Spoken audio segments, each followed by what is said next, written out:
Information. This video was sponsored by Boatwright's 4th period class at Martin Luther King Junior High School. With that being said, let's swing right into this video.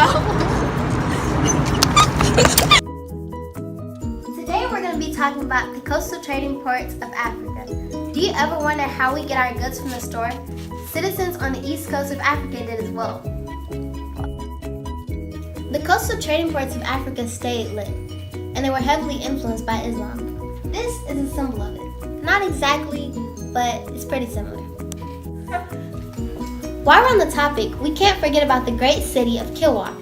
It was very wealthy, and it controlled the southern parts of Sofala. Central African kingdoms. Throughout the Indian Ocean trade, Central African kingdoms were extremely heavy on forming their own process of state formation. Most of the Central African people replaced kingship societies with forms of political authority based on kingship. Kingship was replaced with rule based on the control of territory, the ruler's power. Speaking of territory, Bantu left their territory, which was essentially Nigeria.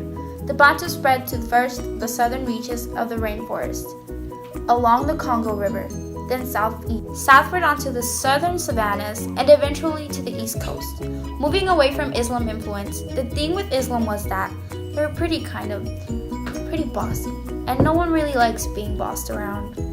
In case you were wondering, divine kingship is where the ruler and relative were thought to have a special power that ensured fertility of people and crops. The mother's lineage is told the traditional African way, but the father's the Muslim way. The biggest piece of evidence of all, though, is the Swahili language itself. The Swahili language is a Bantu language consisting of many Arabic words. Why would Eastern Africa create their own language or even speak this language unless there was a mixture of Muslims and Africans there together that needed a way of communicating? Today we're going to be learning about the Kingdom of Congo and Moain Matap. The Kingdom of Congo flourished along the lower river in the 15th century. It was an agriculture-based society, which means they domesticated animals and farmed. The people were also skilled at weaving, pottery, metalworking, and blacksmith and carving. Women dominated crop cultivation and domestic tasks, while the men cleared the forest, hunt, and traded.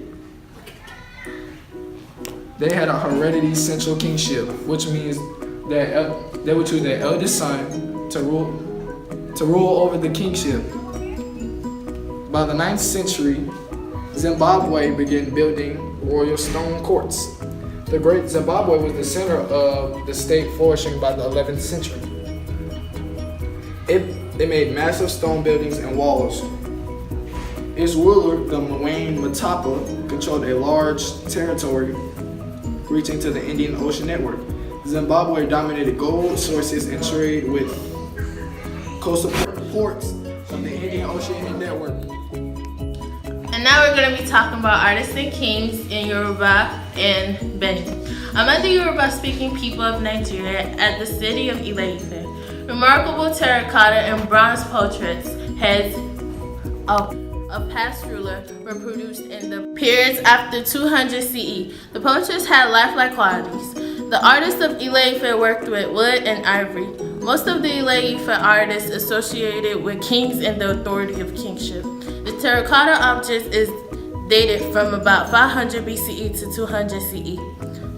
Odudu was the son of the king of Mecca, migrated from the east and settled in Yoruba. The Yoruba were organized in small city-states, and each city-state controlled a large city-state called Benin was formed in the 14th century under Iwari the Great.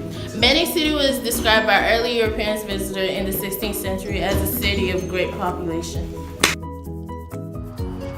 Oh hey, didn't see you there.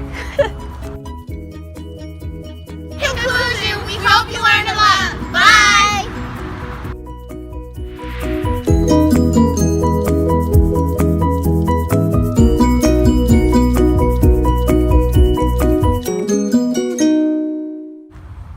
For the information,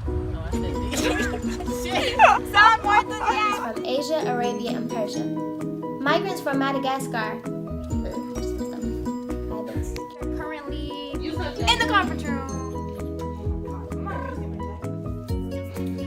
Currently, technical difficulties.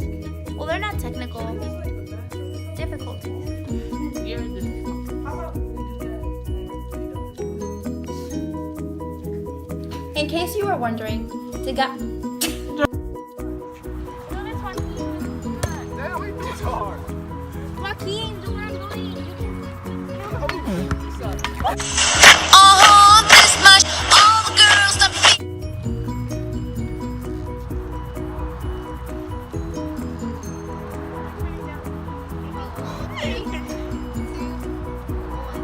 Now let's swing right into the video. And blacksmith and carpenter. They were a sharp gender division of labor. Central African kingdoms were extremely heavy on forming. Start over. The coastal trading ports of Africa stay. For your information, this video was sponsored by Martin Luther King Jr.'s Boatwright for period quest. Fine.